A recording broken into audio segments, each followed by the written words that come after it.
This is just a reminder to Muslims, of which I am one, to mind the golden rule.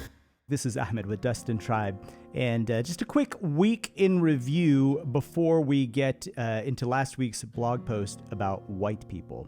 And before we do any of that, check it out. A little change of scenery here. This is the cave where all the writing and the recording happens. There's no furniture down here, which I love because furniture sucks. It takes up space. People are like, oh, you need a bed. No, you need a bed. I don't need a bed, pansy.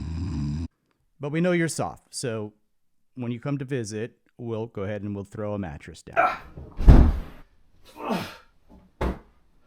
So back to that week in review, we hosted an absolutely fantastic weekend trip for women. They went poke poling along the Half Moon Bay jetty. Absolutely crushed it, snatching up monkey-faced eels and perch.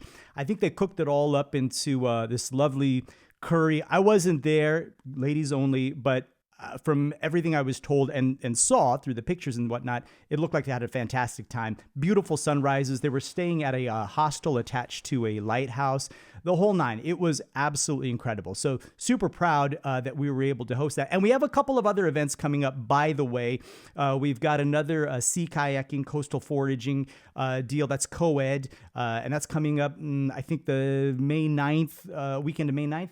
And then we've got a Lost Coast backpacking trip. That's pretty far up north. Also co-ed. That's Memorial Day weekend. You'll see links in the description. Sign up. That's how we keep the lights on. Oh, jeez. Getting back to this week's blog post, we need to talk about white people. This is just a reminder to Muslims, of which I am one, to mind the golden rule. We hatched a bunch of chicks lately, and that was kind of the inspiration. Hold on, let me go get them.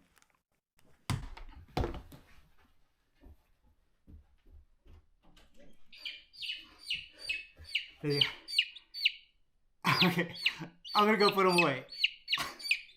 Yeah, so that was the inspiration.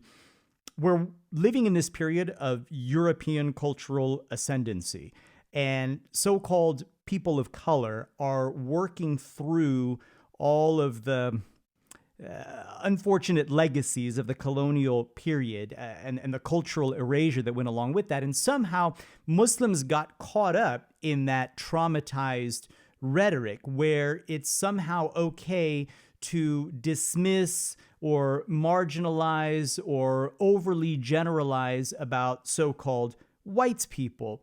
And we borrow, it seems, from the leftist idea that it's fine because we are punching up. So this is ridiculous for Muslims on at least two levels. First of all, Islam is not an ethnicity. It's not a nationality. It's a religion, and anyone from any walk of life, any heritage, any ancestry is more than welcome to survey the morals and ethics of our belief system and to opt in. So it's open to all.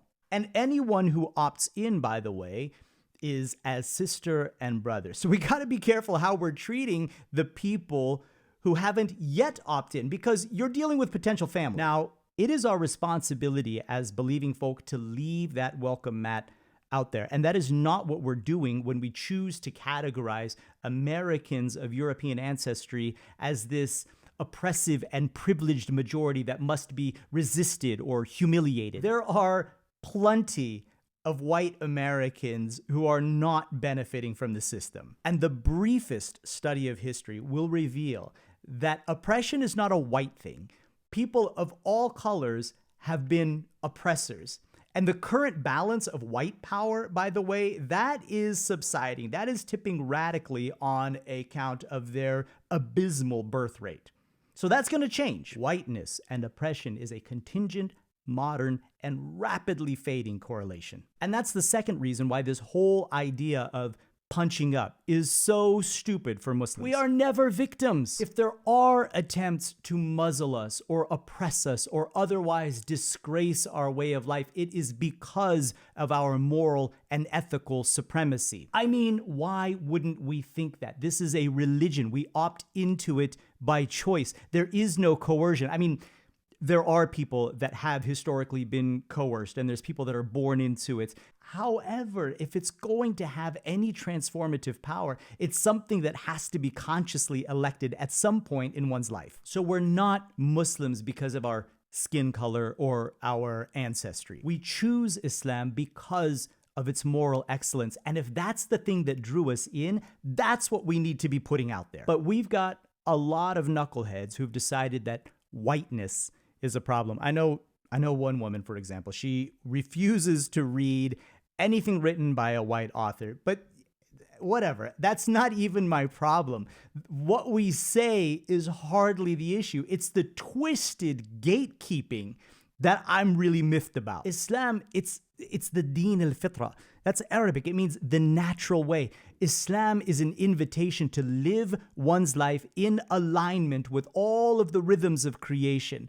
That is an open invitation, and it's relevant for all people, all times, all places. So why are we messing with that relevancy? Why do we build mosques in America that look like something out of 15th century Istanbul? And when we gather, why do we insist on wearing clothing specific to the Levant or the Indian subcontinent? Why are we so critical of the American political process, complaining about all of the ways it doesn't serve us without doing anything at all to serve it? Where is the proliferation of Muslim-led universities, Muslim-funded hospitals, and social services to meet the needs of the greater American population? I'm going to read this last bit directly from the blog post because honestly, I think I did a really good job.